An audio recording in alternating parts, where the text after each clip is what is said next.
Okay, look at question 6. A container with a volume of 421 bar and 293 Kelvin, all right, is joined to another container here, right? These are the conditions, but over here in the middle is a vacuum and 13 meter cube. Okay, see, so once these containers are all combined, all right, and temperature allowed to reach 298 Kelvin, they say what is the final pressure in bar. All right, so I'm just going to assume there's a gas X over here and say there's a gas Y over here, just for calculation's sake. All right, so since when the gases, when the taps are open and the gases can move, right, the what doesn't change is the number of moles of gas X and number of moles of gas Y. All right, so I'm just going to use PV equals to nRT. If the number of moles of gas X doesn't change, R doesn't change, all right, which means PV over T is actually a constant. You see that? All right, so we're going to do for gas X, all right, and then after that we do for also gas Y. So let's look at P1 V1 over T1 equals to P2 V2 over T2, okay, for just gas X. So the initial pressure is 1 bar, volume is 420, temperature is 293 Kelvin.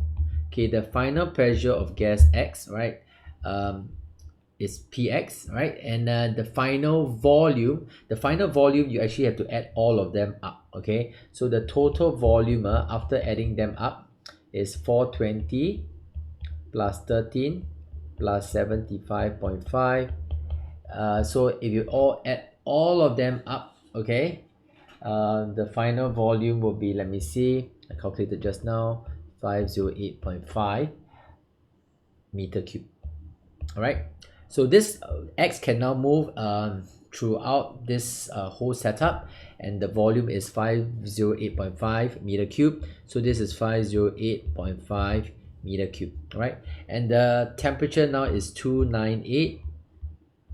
All right, so if you try to calculate, do the math, you try to calculate this, you get 0.84040, okay, bar.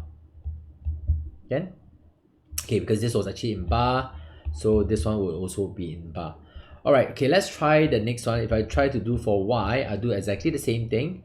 So gas Y in here, so P1 V1 over T1, so P is 2, V is 75.5 over 273 equals to pressure of Y.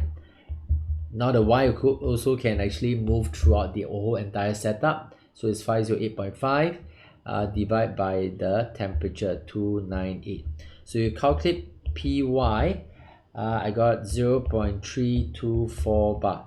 All right, so which means now the total pressure, all right, total is Px plus Py, so which is gonna be 0.84 plus 0.324, right?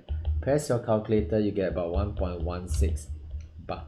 All right, so that's why the answer is C.